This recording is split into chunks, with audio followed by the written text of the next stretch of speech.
You probably know someone like this. They see your message almost immediately. Maybe they even open it, type something, delete it, lock the phone, and tell themselves they will answer in a minute. Then a minute becomes an hour becomes the evening.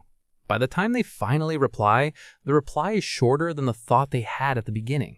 From the outside, it can look careless, it can look passive. Sometimes that even looks a little rude. But a lot of delayed replying does not come from indifference. It comes from friction, a strange kind of friction that appears in very small moments and still manages to feel heavy. Some people do not avoid the person. They avoid the moment of becoming available. Because the second they answer, something opens. The conversation becomes real again. There may be another question, another expectation, another tiny social demand to manage correctly. And when someone already feels mentally crowded, even a simple reply can start to feel like opening a door they are not ready to hold open. That is why the hardest messages are often not the dramatic ones. Sometimes the hardest message is just a normal one from someone nice. Are you free later? Did you see this? Let me know.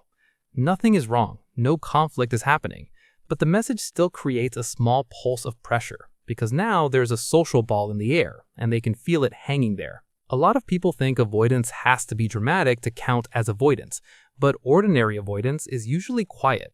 It looks like checking the message preview without entering the chat. It looks like mentally drafting a perfect response while doing something else.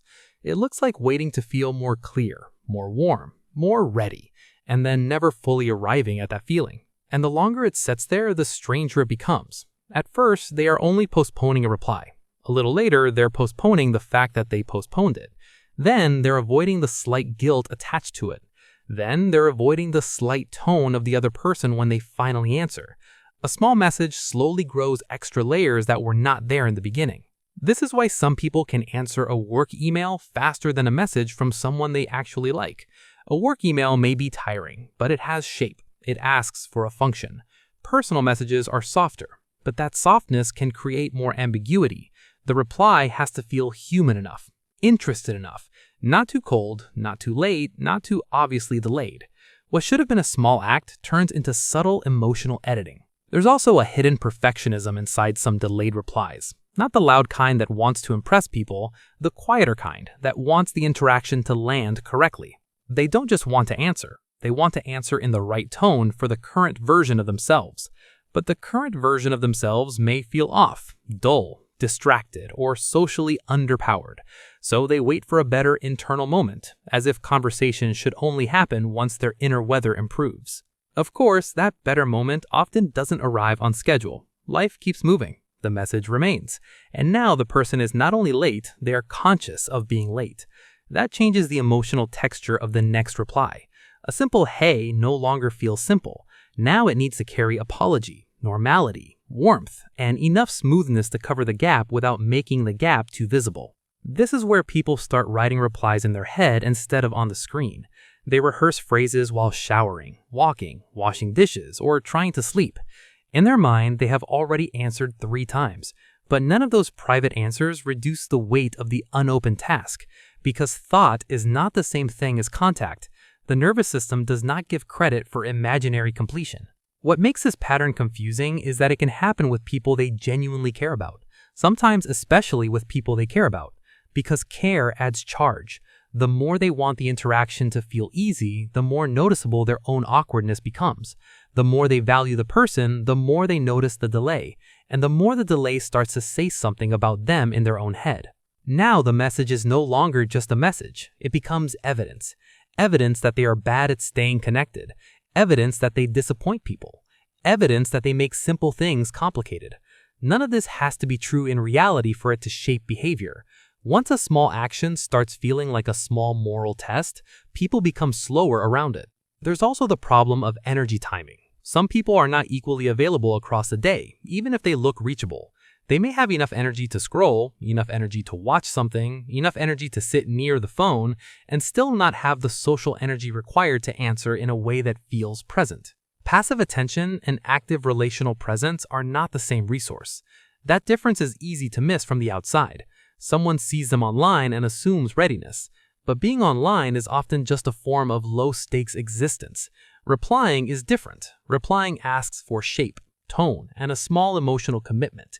It asks them to step out of private drift and become legible to another person.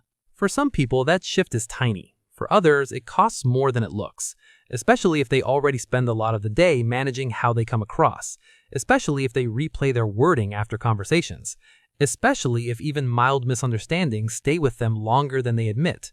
Then each reply is not just communication. It's a small performance of clarity under conditions that don't always feel clear. And this is why delayed replying often gets worse during periods of quiet exhaustion. Not because the person stops caring, but because everything that requires emotional shape starts feeling more expensive. Washing a cup, answering a text, choosing a time, saying yes properly, saying no without sounding harsh. Tiny actions begin asking for more internal organization than the person currently has. From the outside, it still looks small. That's part of the problem. Other people see 10 seconds of typing. The person living it feels the anticipation before the typing, the self-monitoring during it, and the residue after it. They are not only doing the task, they are carrying the atmosphere around the task. Eventually, some of them do send the reply, and often the strange part is how normal it looks once it's sent. A few words, a light tone, maybe even an emoji. Nothing in the final message shows how much invisible negotiation happened before it appeared, which is why this pattern is so easy to misread. The outside action stays small while the inside process keeps expanding. A delayed reply can mean many things. Distance is one of them sometimes, but not always. Sometimes it means the person is tired of being mentally available before they are emotionally available. Sometimes it means they want to answer as a person, not as a reflex. And sometimes it means a very ordinary message met a mind that was already too full. So the smallest social act began to feel bigger than its size.